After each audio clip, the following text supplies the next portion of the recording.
बिस्मिल्लाहिर्रहमानिर्रहीम। स्टार्ट करते हैं रॉबलेंस के चैप्टर नंबर 12 की पार्ट 4 की वीडियो को। इस पार्ट में हम सिक्ल सेल एनीमिया को डिटेल से डिस्कस करेंगे। पहले वो यहाँ पे हीमोग्लोबिनोपैथीज को डिफाइन कर रहे हैं कि हीमोग्लोबिनोपैथीज ऐसे हेरिडिटी डिसऑर्डर्स होते हैं जिसमें कुछ म्यूटेशंस की वजह से हीमोग्लोबिन का एब्नॉर्मल स्ट्रक्चर बनता है। ठीक है, तो स्ट्रक्चरल एब्नॉर्मैलिटीज होती है हीमोग्लोबिन की। अब हीमोग्लोबिनोपैथीज में सबसे जो इंपॉर्टेंट और सबसे करेक्टरिस्टिक एग्जांपल है वो है सिकल सेल एनीमिया। तो अब हम सिकल सेल एनीमिया की डिटेल्स को देखेंगे। सिकल सेल एनीमिया में जो हीमोग्लोबिन बनती है उसको हम कहते हैं सिकल हीमोग्लोबिन, क्योंकि इसके बीटा ग्लोबिन में एब्नॉर्मैलिटी आ रही होती है, वो आगे हम डिटेल से देखेंगे। बहरहाल sickle cell anaemia is the most common familial haemolytic anaemia. Good हो गई बात। फिर यहाँ पे वो बता रहे हैं कि अफ्रीका में और अमेरिका में कितनी इसकी प्रेवलेंस है, लेकिन ये बात हमें रखिएगा कि अफ्रीका में जिन एरियाज में मलेरिया ज़्यादा है ना, एंडेमिक है, वहाँ पे सिकल सेल एनीमिया का जीन ज़्यादा पाया जाता है। बस वजह इसकी ये होती है कि जो सिकल सेल एनीमिया का पेशेंट होता है ना, वो मलेरिया के खिलाफ ज़्यादा रेजिस्टेंट होता है। तो जिन एरियाज में मलेरिया ज़्यादा होता है वहाँ पे सिकल सेल एनीमिया के जीन्स ज़्यादा पाए जाते हैं। बस एक ये पॉइंट रख लीजिएगा, एक ये पॉइंट में रख लीजिएगा। फिर आते हैं हम पैथोजेनेसिस की तरफ। बेसिकली आपको पता होना चाहिए जो आपकी हीमोग्लोबिन है वो कौन कौन सी होती हैं। तो जो एक एडल्ट है उसके अंदर सबसे कॉमन हीमोग्लोबिन जो होती है वो होती है haemoglobin A. Almost 96% of the haemoglobin A ही होती है। और अगर हीमोग्लोबिन ए के स्ट्रक्चर को देखें तो इसमें हमारे पास 2 अल्फा चेन होती हैं, एक अल्फा चेन, दूसरी अल्फा चेन, और 2 बीटा चेन होती हैं। ठीक है, तो 2 अल्फा चेन और 2 बीटा चेन मिलकर बनता है हीमोग्लोबिन ए। सबसे कॉमन हीमोग्लोबिन ए हो गई। उसके बाद होती है हीमोग्लोबिन A2। ठीक है, इसमें हमारे पास 2 अल्फा होती हैं और 2 इसमें डेल्टा चेंज होती हैं। ठीक है, तो यहाँ पर लिखा हुआ है कि हीमोग्लोबिन ए हमारे पास 96% होती है, A2 हमारे पास 3% होती है और 1% होती है फीटल हीमोग्लोबिन। इसमें हमारे पास 2 अल्फा और 2 गैमा चेंज होती हैं। गुड हो गई बात। अब जो सिकल हीमोग्लोबिन है उसमें ये होता है कि हीमोग्लोबिन ए की जो बीटा चेन है, अब ये चेन है, जाहिर सी बात है बहुत सारे अमीनो एसिड से बनी हुई है, इसमें 6th नंबर का जो अमीनो एसिड है नॉर्मली वो होना चाहिए ग्लूटामिक एसिड। ठीक है, 6th नंबर का अमीनो एसिड कौन सा होना चाहिए? Glutamic acid. अब आपके पास कोई ऐसी म्यूटेशन हुई है, जाहिर बात है सिकल सेल एनीमिया म्यूटेशन से ही होता है, तो ऐसी म्यूटेशन हुई है कि यहाँ पे ग्लूटामिक एसिड की बजाय लग गया है वैलीन। ठीक है, ये बात ये ध्यान में रखनी है, ग्लूटामिक एसिड की जगह वैलीन लगा है बीटा ग्लोबिन के 6th पोजीशन पे। अब इतनी सी चेंज की वजह से इस हीमोग्लोबिन को हम कहते हैं कि अब ये हीमोग्लोबिन ए नहीं कहलाएगी, अब ये कहलाएगी हीमोग्लोबिन एस। तो हीमोग्लोबिन ए और एस में क्या फ़र्क है? सिर्फ बीटा चेन के नंबर 6 के अमीनो एसिड का फ़र्क है। हीमोग्लोबिन एस में वैलीन होगा, हीमोग्लोबिन ए में ग्लूटामिक एसिड होगा। ठीक होगी बात। अब मसला ये बनता है कि जब ये 6 अमीनो एसिड में ये चेंज आ जाती है ना, तो हीमोग्लोबिन एस की करैक्टरिस्टिक थोड़ी फ़र्क है। हीमोग्लोबिन एस की ये करैक्टरिस्टिक होती है कि जब ये हीमोग्लोबिन डीऑक्सीजनेट होती है तो ये वाली हीमोग्लोबिन खुद ब खुद पॉलीमराइज होना शुरू हो जाती है और ऐसे स्ट्रक्चर बनाना शुरू कर देती है, और जो आरबीसी है उसको सिकल शेप कर देते हैं। सिकल शेप बेसिकली वो द्रांति नहीं होती जो घास काटने के लिए इस्तेमाल होती है, उसको सिकल कहते हैं ना। ठीक है, तो आरबीसी की शेप अगर मैं आपको यहाँ पे दिखाऊँ तो कुछ इस तरह से हो जाती है। अच्छा, अब ये जो आरबीसी में शेप चेंज आई है ना, ये हमारे पास रिवर्सिबल चेंज होती है, यानी कि जब डीऑक्सीजनेशन हुई है तो ये बन जाएगा इस तरह से। जब दोबारा ये आरबीसी ऑक्सीजनेट होगा, जब दोबारा ये लंग्स में से गुजर होगा तो दोबारा ये आरबीसी नॉर्मल हो जाएगा। सही। तो अगर मैं आपको ये चीज़ दिखाऊँ, ये जहाँ पे ये आ गई हमारे पास आर्टरी के अंदर हमारे पास सारे ही आरबीसी नॉर्मल आ रहे थे। ऑल्दो कुछ आरबीसी में हीमोग्लोबिन एस है, कुछ में हीमोग्लोबिन ए ज़्यादा है, सारी नॉर्मल आरबीसी आ रही हैं। ये कैपिलरी से गुजरे, डीऑक्सीजनेट हुए, डीऑक्सीजनेट होने के बाद ये आपके जो आरबीसी है वो सिकल शेप हो गए। ठीक है, कुछ आरबीसी सिकल शेप हो गए हैं। अब जब ये आरबीसी दोबारा ऑक्सीजनेट होंगे लंग्स में जाके तो ये दोबारा नॉर्मलाइज हो जाएंगे, यानी कि इनका जो सिकल शेप में होना था या हीमोग्लोबिन एस का जो पॉलीमराइज होना था वो रिवर्सिबल है। तो फिर मसला क्यों बनता है? होता है बेसिकली ये कि है तो रिवर्सिबल, लेकिन हर दफ़ा जब ये सेल इस तरह से सिकल शेप होता है और फिर दोबारा नॉर्मल होता है, तो ये एक साइकिल गुजरा ना सेल का कि वो सिकल शेप हुआ दोबारा नॉर्मल हुआ। हर दफ़ा सिकल शेप होने में कुछ ना कुछ उसके अंदर कैल्शियम का इन्फ्लक्स होता है, कैल्शियम की एंट्री होती है, और कैल्शियम की एंट्री होने की वजह से सेल में से वाटर निकलता है, सेल में से पोटेशियम निकलता है। ठीक है, ये लिखा हुआ है उन्होंने। Distortion produced by each sickling episode leads to influx of calcium आया which causes the loss of potassium and water. ये आपकी और उसके अलावा मेम्ब्रेन के स्केलेटन को भी डैमेज करते हैं हर दफ़ा जब इसने स्ट्रेच होना है। सही के बाद आहिस्ता आहिस्ता आहिस्ता आहिस्ता ये सेल जो है एक दफ़ा ख़राब हुआ, अगली दफ़ा और ख़राब हुआ, अगली दफ़ा और ख़राब हुआ, करते करते करते करते ये इरिवर्सिबली सिकल्ड सेल्स हो जाते हैं। यानी कि फिर जब बहुत दफ़ा ये गुजर जाता है ना साइकिल से, फिर ये इसकी सिकलिंग जो है वो कुछ इरिवर्सिबल सी होती है और फिर ये जाहिर सी बात है टूट जाता है, इसका हिमोलिसिस हो जाता है, डिस्ट्रक्शन हो जाती है। ये आपको पैथोजेनेसिस से थोड़ी बात समझ में आ गई। अब वो कह रहे हैं कि हीमोग्लोबिन एस जो है वो कितना नुकसान पहुंचाएगी पेशेंट को या क्लिनिकली कितने सिम्टम्स कॉज करेगी, ये कुछ फैक्टर्स पर डिपेंड कर रहा होता है। सही की बात। पहला फैक्टर तो ये है कि हीमोग्लोबिन एस के अलावा हमारी आरबीसी में कितने कौन कौन हीमोग्लोबिन मौजूद है। अब देखो, अगर ये हमारे पास आरबीसी है, इस आरबीसी में सारी हीमोग्लोबिन एस ही है और हीमोग्लोबिन एस की कंसंट्रेशन बहुत ज़्यादा है, फिर तो देखो बड़े मसले की बात है। लेकिन अगर इसमें कुछ हीमोग्लोबिन एस है, कुछ हीमोग्लोबिन ए है, तो फिर हीमोग्लोबिन ए तो जाहिर बात है नॉर्मल हीमोग्लोबिन है ना, तो मसला थोड़ा सा कम होगा। अब यहाँ पे मैं आपको बताता हूँ होमोजाइगस और हेट्रोजाइगस का क्या चक्कर है। देखो ये बेसिकली ये तो आपको पता है ना कि ये इनहेरिटेड डिसऑर्डर है, ठीक है, तो जीन्स के थ्रू आ रहा है। अब हर जो आपका होती है जीन, अब 2 जीन्स होती हैं हर ट्रेट के लिए, ठीक है। तो अगर तो इस बंदे में मदर से भी एबनॉर्मेलिटी आई है और फादर से भी एबनॉर्मेलिटी आ गया है, तो इसको हम कहते हैं कि भाई ये तो बंदा है होमोजाइगस। जो होमोजाइगस पेशेंट होता है उसके तो आरबीसी के अंदर ज़्यादातर हीमोग्लोबिन एस ही पाया जाता है। ये तो बहुत ख़तरनाक है, इसके अंदर तो काफ़ी ज़्यादा सिकलिंग होगी। लेकिन जो पेशेंट हेट्रोजाइगस होता है, यानी उसमें एक नॉर्मल एलील आया है और एक एबनॉर्मल एलील आया है, तो हेट्रोजाइगस पेशेंट के आरबीसी के अंदर तकरीबन 50% या कह लो 60% हीमोग्लोबिन ए होगा और 40% हीमोग्लोबिन एस होगा, यानी हीमोग्लोबिन एस की कंसंट्रेशन काफ़ी कम होती है। ये बात समझ में आ गई। तो अब पहला पॉइंट वो कह रहे हैं कि अगर तो आरबीसी के अंदर नॉर्मल हीमोग्लोबिन है तो फिर इसमें सिकलिंग काफ़ी कम होगी। ये नॉर्मल हीमोग्लोबिन जो है ना, ये हीमोग्लोबिन एस को भी सिकल होने से रोकती है, पॉलीमराइज होने से रोकती है। सही की बात। ऐसी सिचुएशन को जो हेट्रोजाइगस पेशेंट्स होते हैं, उन हेट्रोजाइगस पेशेंट्स में चूंकि हीमोग्लोबिन ए काफ़ी सारा होता है, इनमें सिकलिंग काफ़ी कम है, इसको हम नाम देते हैं सिकल सेल ट्रेट। ठीक होगी बात। हेट्रोजाइगस पेशेंट्स जिनमें सिकलिंग कम होने की वजह यह है कि उनमें हीमोग्लोबिन ए भी काफ़ी सारा है, इसको क्या नाम दे रहे हैं, सिकल सेल ट्रेट। उसके अलावा वो कह रहे हैं कि जाने वाली एक और भी हीमोग्लोबिन होती है और वो होती है हीमोग्लोबिन सी। हीमोग्लोबिन सी में ये होता है, ये भी हीमोग्लोबिन ए के बीटा ग्लोबिन के 6 अमाइनो एसिड ही की एबनॉर्मेलिटी है, लेकिन इसमें यहाँ पे ग्लूटामिक एसिड के बजाय लाइसीन लगा हुआ होता है। सही की बात। तो हीमोग्लोबिन सी में क्या लगा होता है, लाइसीन। अब हीमोग्लोबिन सी भी काफ़ी लोगों में होता है, काफ़ी कॉमन है। अब हेट्रोजाइगस कह रहे हैं कुछ पेशेंट्स होते हैं उनमें जो एक आपके पास एबनॉर्मल एलील आ जाता है हीमोग्लोबिन सी के लिए, ठीक है, यानी वो हीमोग्लोबिन सी के लिए भी हेट्रोजाइगस है और हीमोग्लोबिन एस के लिए भी हेट्रोजाइगस है। सही की बात। तो ऐसे पेशेंट्स में 2 तरह की हेट्रोजाइगोसिटीज़ हो गई। अब इनके आरबीसी में हीमोग्लोबिन एस भी है, हीमोग्लोबिन सी भी है। हीमोग्लोबिन सी जो है वो हीमोग्लोबिन एस की सिकलिंग को हेल्प करता है, प्रमोट करता है, कहता है भाई गुड गुड। सही। तो अब इस सिचुएशन में सिकलिंग काफ़ी ज़्यादा हो जाएगी और इस पेशेंट को हम नाम देते हैं हीमोग्लोबिन एस सी डिजीज़। ठीक है। इसमें हमारे पास सिम्टोमेटिक सिकलिंग डिसऑर्डर होगा कि इतनी ज़्यादा सिकलिंग होगी कि सिम्टम्स फील होंगे। तो अगर तो आपके पास हेट्रोजाइगस हो, यानी कि हीमोग्लोबिन एस और हीमोग्लोबिन ए पाया जा रहा हो, यानी कि ज़्यादातर नॉर्मल हीमोग्लोबिन हो, तो फिर होते सिकल सेल ट्रेट, इतने ज़्यादा मसले की बात नहीं है। और अगर आपके पास 2 हेट्रोजाइगोसिटीज हो गई हैं, एक हीमोग्लोबिन सी और एक हीमोग्लोबिन एस, तो फिर ज़रा मसला ज़्यादा बन जाता है। उस मसले को हम कहते हैं हीमोग्लोबिन एस सी डिजीज़। सही की बात। तो सिकलिंग जो है वो कितना प्रॉब्लम कॉज करेगी, इसका नंबर 1 फैक्टर तो ये हो गया कि आपके आरबीसी के अंदर दूसरी हीमोग्लोबिन कितनी पाई जाती हैं।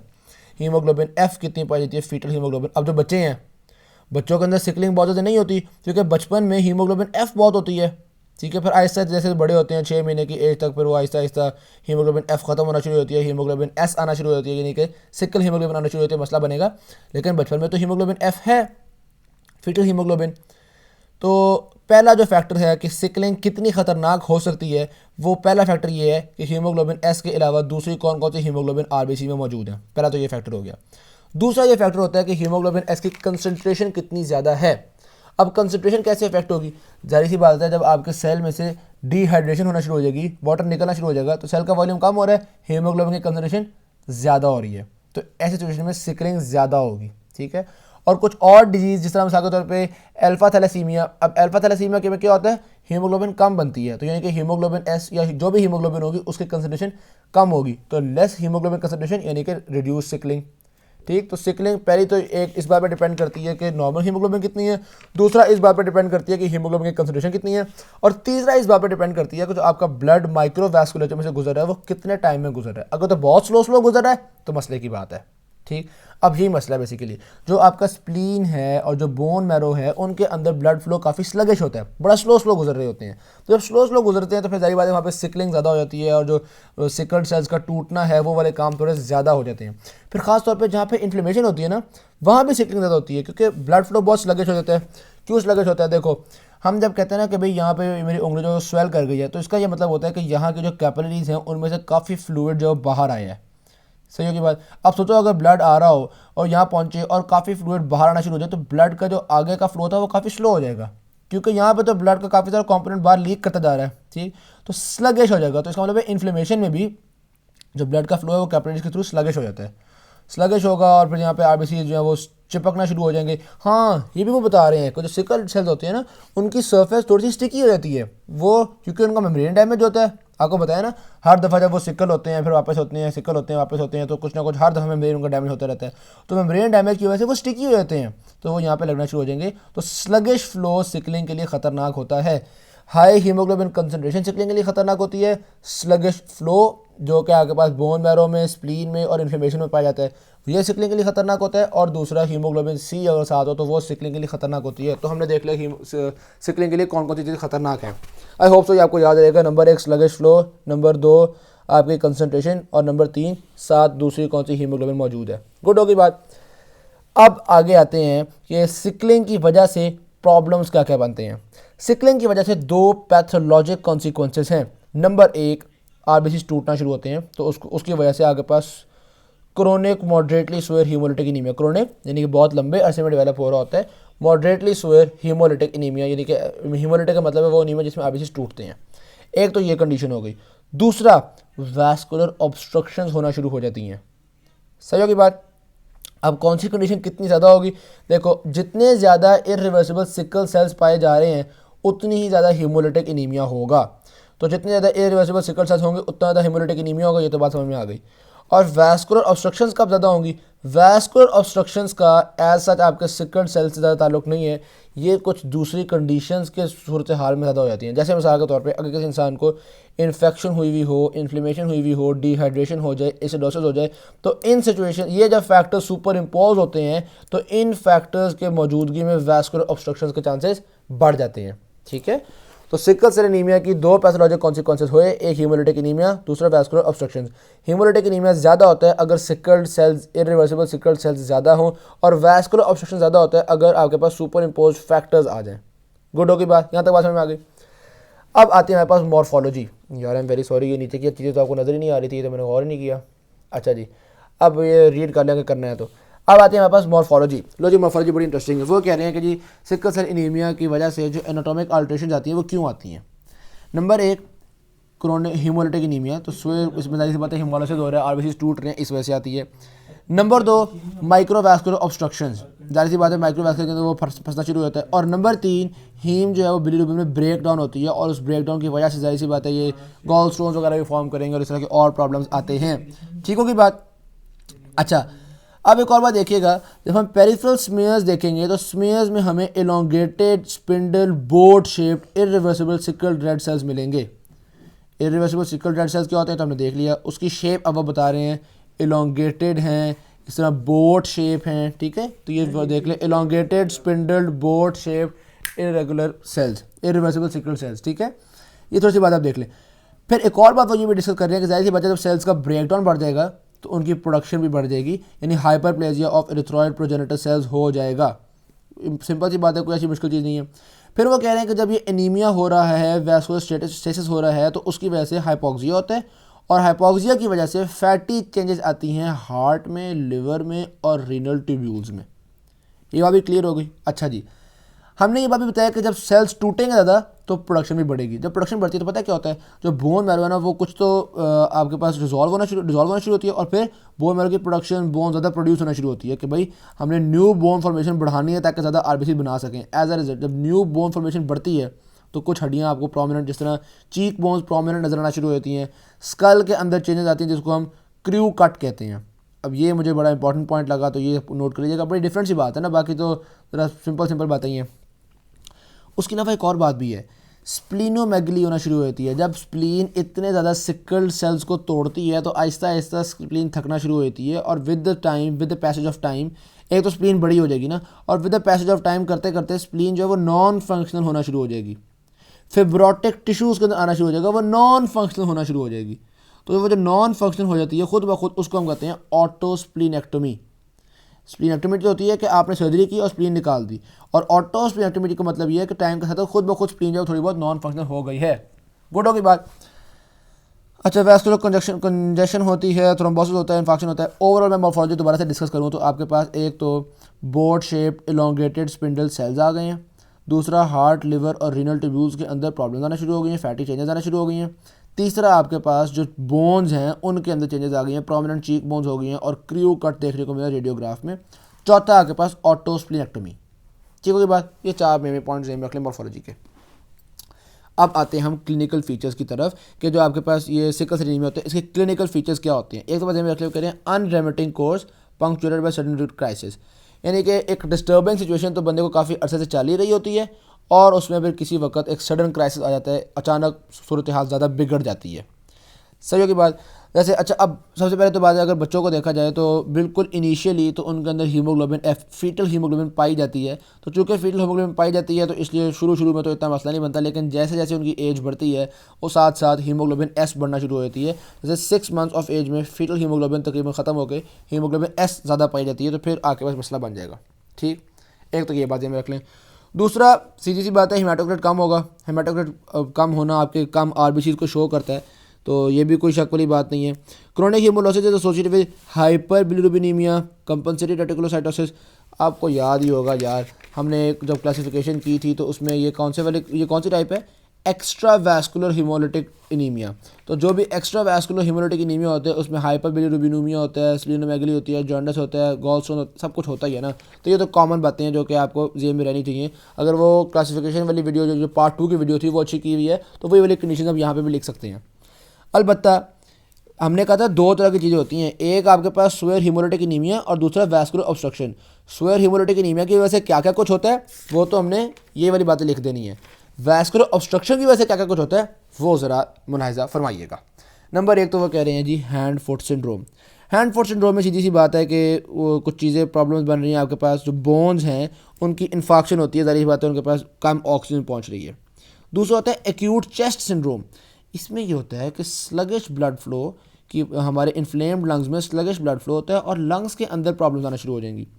हाइपोक्सीमिक पल्मोनरी बेड्स, तो ये आपके पास एक विशियस साइकिल चलना शुरू हो जाएगा, क्योंकि ज़ाहिर बात है जब स्लगिश फ्लो होगा वहाँ पे सेल्स चिपकेंगे, जब सेल्स चिपकेंगे फ्लो मज़ीद स्लगिश होगा, तो ये एक विशियस साइकिल बनना शुरू हो जाता है और ये आपके लंग्स के लिए काफ़ी डैमेजिंग हो सकता है। उसके अलावा वो कह रहे हैं कि फैट एम्बोलाई, ये भी ज़ाहिर सी बात है जब आपके पास वो इन्फेक्टेड बोन होगी तो वहाँ से फैट एम्बोलाई भी आ सकता है और वो हमारे एक्यूट स्ट्रेस सिंड्रोम की सिचुएशन को मज़ीद वर्सन कर सकता है। ठीक, उसके अलावा चूँकि ये वेजो ऑक्लूसिव है यानी ब्लड वेसल चिपक सकता है तो ये ब्रेन में स्ट्रोक भी कॉज कर सकता है। फिर उसके अलावा अगर आपकी आंखों की जो ब्लड वेसल्स हैं वहाँ पर ये फंस गया तो रेटिना का मसला बन सकता है, प्रोलिफरेटिव रेटिनोपैथी हो सकती है। सही होगी बात। ए प्लास्टिक क्राइसिस का जिक्र हमने पिछली जो सिफिलिस की वीडियो है उसमें भी किया था। हमने कहा था कि अक्सर एक वायरस पैरवो वायरस B19 हमारे बोन मैरो को ख़राब करता है, तो हीमोलिटिक एनीमिया की सिचुएशन काफ़ी बिगड़ जाती है क्योंकि सेल्स टूट तो पहले रहे हैं, अब जो बोन मैरो सेल्स को बना रही थी हमने उस बोन मैरो को भी ख़राब कर दिया, तो सिचुएशन काफ़ी ख़राब हो सकती है। गुड होगी बात। फिर क्लिनिकल चीज़ें मज़ीद डिस्कस करते हैं, वो ये बात भी कह रहे हैं कि भाई आपको याद है अभी मॉर्फोलॉजी में हमने पढ़ा है कि स्प्लीनेक्टोमी हो जाती है, एक तरह से स्प्लीन नॉन फंक्शनल होती है, तो जो पेशेंट्स होंगे उनकी जो इम्यूनिटी है वो काफ़ी वीक होगी, ख़ासतौर पर जो बच्चे हैं उनके अंदर आपके पास काफ़ी ज़्यादा चांसेस होते हैं बैक्टीरियल इन्फेक्शन वगैरह के। फैटल सेप्टिसीमिया भी हो सकता है क्योंकि आपकी स्प्लीन तो वैसी फंक्शनल रही नहीं है। सही, ख़ासतौर पर वो कह रहे हैं सैल्मोनेला ऑस्टियोमाइलाइटिस के भी चांसेस इंक्रीज़ किए हुए होते हैं क्योंकि हम बैक्टीरिया को किल नहीं कर सकते, सीधी सी बात है। ठीक है जी। फिर ये जो पैराग्राफ है ना ये एक तरह से थोड़ा बहुत डायग्नोसिस उन्होंने बताया हुआ है कि जो होमोजाइगस सिकल सेल डिजीज़ है उनमें तो आपको ब्लड में बहुत सारे इरिवर्सिबल सिकल सेल्स मिल जाएंगे क्योंकि वो तो होमोजाइगस है, उनमें तो हीमोग्लोबिन एस बहुत ज़्यादा पाया जाता है। फिर जो आपके पास हेट्रोजाइगस है उसमें हम डायग्नोसिस या सिकल सेल ट्रेट, ये भी हेट्रोजाइगस को कहते हैं ना, ठीक है। जो हेटेरोजाइगस है इसमें हम क्या कर सकते हैं कि इन विट्रो यानी कि ब्लड को निकालो टेस्ट ट्यूब में और फिर उसको हाइपोक्सिया फेस करवाओ। तो जब हम इतना हाइपोक्सिया करवाएंगे तो ऑल्दो हीमोग्लोबिन एस थोड़ी है, लेकिन वो सिकल हीमोग्लोबिन कुछ ना कुछ इसके अंदर सिकलिंग कॉज करवाना शुरू कर देती है। ठीक है, तो ये आपको इस तरह पता चल जाता है। फिर उसके बाद प्री नेटल डायग्नोसिस भी किया जा सकता है, डीएनए एनालिसिस वगैरह करके प्री नेटल डायग्नोसिस भी कर सकते हैं। अलबत्ता इसका सिकल सेल का डायग्नोसिस कंफर्म कैसे होता है? ये कंफर्म होता है इलेक्ट्रोफोरेटिक डिमॉन्स्ट्रेशन से। उसमें साफ साफ नज़र आता है कि कुछ हीमोग्लोबिन जो है उसकी इलेक्ट्रोफोरेसिस में स्पीड जो है वो बाकी हीमोग्लोबिन ए से कम है, ज़्यादा है, जो भी है डिफरेंस हो जाता है। तो अगर आपसे पूछे confirmatory test for sickle cell anaemia तो वो आपके पास इलेक्ट्रोफोरेसिस। गुड हो गई बात, ये electrophoretic demonstration of haemoglobin S. Electrophoresis तो आपको बताएगा हीमोग्लोबिनोपैथी है, और अगर इलेक्ट्रोफोरेसिस में हीमोग्लोबिन एस आ रहा है तो वो कंफर्म करेगा कि ये कौन सी हीमोग्लोबिनोपैथी है? Sickle cell. सही होगी बात। अब फिर यहाँ ये तो थोड़ा बहुत डायग्नोसिस बता दिया उन्होंने, फिर यहाँ पे थोड़ा बहुत आपको ट्रीटमेंट बता रहे हैं कि भाई बहुत सारे पेशेंट्स तो सपोर्टिव केयर से बेहतर हो गए हैं, साइकोलॉजिकली काउंसलिंग करना इन वगैरह ब्ला ब्ला इन चीज़ों से काफ़ी सारे पेशेंट्स तो इन चीज़ों से बेहतर हो गए हैं। उसके अलावा वो कह रहे हैं कि हम प्रोफाइलैक्टिक ट्रीटमेंट करते हैं पेनिसिलिन से, क्योंकि हमें पता है कि इनका स्प्लीन ठीक से काम नहीं कर रहा, तो हम इनको इन्फेक्शन से बचाने के लिए कुछ ड्रग्स जैसे कि पेनिसिलिन वगैरह ठोकते रहते हैं। ठीक, सपोर्टिव केयर हो गया, ये प्रोफाइलैक्टिक ट्रीटमेंट हो गया। तीसरा हाइड्रोक्सी यूरिया को यूज़ करते हैं। ये हमारे पास डीएनए सिंथेसिस को बड़े तमीज़ से बड़े जेंटल तरीके से इनहिबिट करता है। हाइड्रोक्सी यूरिया क्या क्या काम करता है वो देखते हैं। नंबर 1 तो ये हीमोग्लोबिन एफ फीटल हीमोग्लोबिन को बढ़ाता है, गुड हो गया। नंबर 2 इसके एंटी इन्फ्लेमेटरी इफेक्ट्स हैं, क्योंकि ये WBC को कम करता है तो इन्फ्लेमेशन कम होती है। जारी बात है जब इन्फ्लेमेशन कम होगी तो ये वेजो ओक्लूसिव डिसऑर्डर्स और ये वाली चीज़ें जो हैं वो कम हो जाएंगी। सही, 2 काम हो गए इसके। नंबर 3 ये क्या करता है, ये मेटाबोलाइज होके नाइट्रिक ऑक्साइड बनाता है, यानी हाइड्रोक्सी यूरिया जब टूटता है तो वो नाइट्रिक ऑक्साइड बनता है। अब नाइट्रिक ऑक्साइड जारी बात है वेजोडाइलेटर है, ये जारी बात है ऑक्लूजन वगैरह को डिक्रीज़ करेगा। और नंबर 4 आपके पास ये होता है कि रेड सेल्स का जो साइज़ है वो इंक्रीज़ करवा दिया जाता है। तो आपको पता है रेड सेल का साइज़ जब भी इंक्रीज़ करेगा तो हीमोग्लोबिन की कंसनट्रेशन उसके अंदर कम हो जाएगी। कंसनट्रेशन कह रहा हूँ, अमाउंट नहीं, कंसनट्रेशन। सही है, होप आपकी बात समझ रहे होंगे। तो कंसनट्रेशन उनकी कम हो जाएगी, और जब कंसनट्रेशन कम होती है हीमोग्लोबिन की तो उसमें सिकलिंग के चांसेस कम होते हैं। याद है ये वाला पॉइंट डिस्कस किया था हमने कि जब कंसनट्रेशन बढ़ती है तो सिकलिंग के चांसेस बढ़ जाते हैं, कंसनट्रेशन कम होती है तो सिकलिंग के चांसेस कम होते हैं। ठीक हुई बात। तो इसमें कोई ऐसा मुश्किल चीज़ें नहीं थी। आई होप सो कि ये बातें आपको याद रहेंगी। तो निमोनिक इस वाले को याद करने के लिए आपके पास सिंपल हैप्स हो सकता है, ये आपके पास हैंड फुट सिंड्रोम हो गया, ये एक्यूट चेस्ट सिंड्रोम हो गया, या आपके पास प्रोलिफरेटिव रेटिनोपैथी हो गया, और फिर आपके पास ये स्ट्रोक हो गया। ठीक है, तो इस निमोनिक से आप इसको याद रख सकते हैं। नेक्स्ट वीडियो में इंशाल्लाह ताला सीमा को डिस्कस करेंगे। Thank you very much. Video अच्छी लगी शेयर कीजिएगा, चैनल को सब्सक्राइब कीजिएगा। अल्लाह हाफ़िज़।